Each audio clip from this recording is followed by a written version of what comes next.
السلام علیکم۔ رسول اکرم کی ولادت 12 ربیع الاول کے مہینے میں ہوئی۔ مورثین اور سیرت نگاروں کا اس تاریخ میں اختلاف ہے۔ بعض نے 9 ربیع الاول، بعض نے 12 ربیع الاول کی تاریخ بتلائی ہے۔ یہ پیر کا دن تھا۔ آپ کی ولادت سے قبل عرب کے نجومیہ میں کسی بڑی شخصیت کی ولادت کا ذکر جاری تھا۔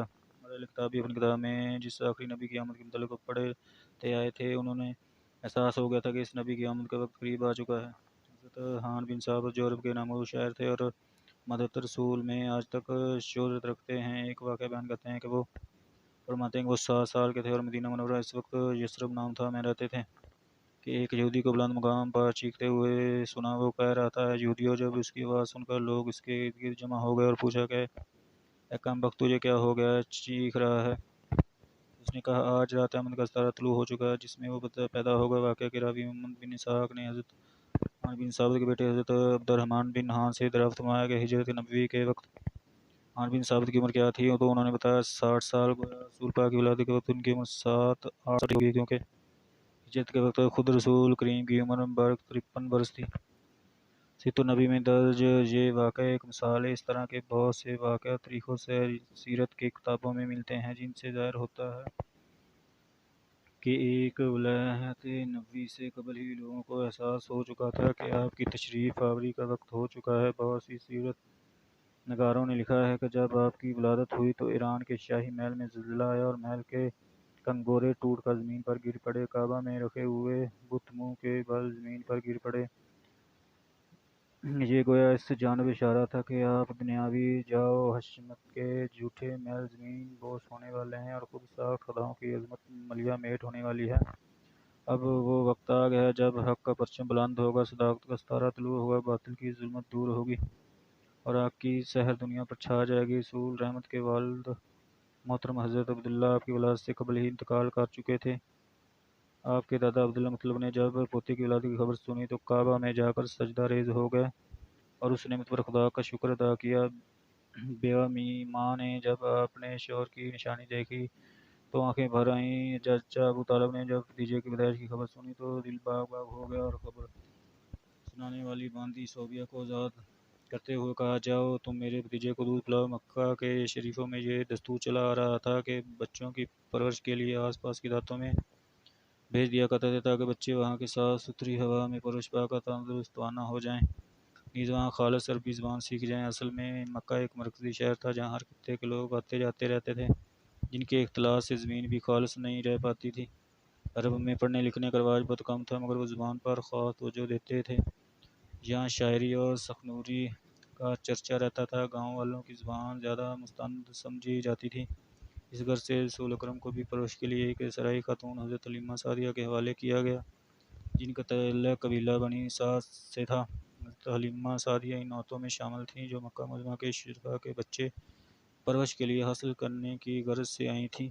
سیرت النبی کے مطابق یہ واقعہ خود حضرت حلیمہ نے یوں بیان کیا کہ میں اپنے قبیلے کی کچھ عورتوں کے ساتھ دودھ پینے والے بچوں کی تلاش میں نکلی۔ جب زمانہ قید کا تھا اور ہمارے پاس کچھ نہ تھا، ایک برے رنگ کی گدھی پر سوار ہو کر نکلی۔ ایک اونٹنی بھی ساتھ تھی جس سے دودھ کا ایک قطرہ بھی نہ نکلتا تھا۔ ہمارا شیخ اور بچہ بھوک کے سبب ساری ساری رات روتا تھا اور ہم سو نہ سکتے تھے۔ میری چھاتی میں اتنا دودھ نہ تھا کہ اپنے بچے کو پلاؤں اور نہ ہی ہماری اونٹنی کے پاس کچھ تھا۔ میں جس گدھی پر نکلی وہ تھک گئی۔ میں اپنے ساتھیوں سے پیچھے رہ گئی اور سب کے بعد مکہ پہنچی۔ حلیمہ سعدیہ کا بیان ہے کہ کوئی عورت ایسی نہ تھی جس پر ننھے محمد کو پیش نہ کیا گیا ہو، مگر کسی نے بھی آپ کو نہ لیا، کیونکہ ہمیں لڑکے کے باپ سے بھلائی کی امید رہتی تھی اور اسی سے انعام کی توقع رکھتے تھے۔ جب باپ نہ ہو تو دادا اور ماں سے کیا امید، لیکن جب کوئی بچہ نہ ملا تو مجبوراً آپ کو لے لیا۔ آپ کی برکات سے مجھے بار بار فیض یاب ہونے کا موقع ملا۔ جب میں آپ کو گود میں لے کر اپنی سواری پر بیٹھی تو میری حیرت کا ٹھکانہ نہ رہا کہ میرے پستان دودھ سے بھر گئے اور آپ نے خوب سیر ہو کر دودھ پیا۔ اس کے ساتھ آپ کے رضاعی بھائی نے بھی خوب دودھ پیا اور پھر دونوں سو گئے۔ میرے شوہر بوڑھی اونٹنی کی طرف گئے تو کیا دیکھتے ہیں کہ اس کے تھن بھی دودھ سے بھرے ہوئے ہیں۔ ہم دونوں میاں بیوی نے خوب جی بھر کر اونٹنی کا دودھ پیا اور رات بھر آرام سے سوئے۔ صبح کے وقت میرے شوہر نے کہا کہ حلیمہ، خدا کی قسم خوب سمجھ لے کہ تو نے ایک مبارک ذات کو پایا۔ میں نے جواب دیا، خدا کی قسم مجھے یہی امید تھی۔ جب میں نے حضور نبی کریم کو اپنی گود میں لیا اور دودھ پلانے کی غرض سے اپنے دایاں پستان آپ کے دہن میں دیا تو آپ نے دودھ پینا شروع کر دیا۔ جب میں نے بایاں پستان آپ کی طرف کیا تو آپ رک گئے، اس طرف دہن مبارک نہ لگایا۔ حضرت ابن عباس فرماتے ہیں کہ نبی کریم اس وقت سے ہی انصاف فرما دیا کہ ایک پستان کو اپنے دودھ شریک بھائی کے لیے چھوڑ دیا۔ حضرت حلیمہ سعدیہ فرماتی ہیں کہ میں اپنا دایاں پستان ہمیشہ رسول کریم کے لیے محفوظ رکھتی اور بایاں اپنے بیٹے حمزہ کو دیتی تھی۔ جب ہم مکہ سے اپنے گاؤں کی طرف گدی پر سوار ہو کر واپس جا رہے تھے تو اس میں اتنی طاقت آ گئی کہ پورے قافلے سے آگے نکل گئی۔ ساتھی عورتیں پوچھنے لگیں، کیا یہ تیری وہ گدی نہیں جو آتے ہوئے تھی؟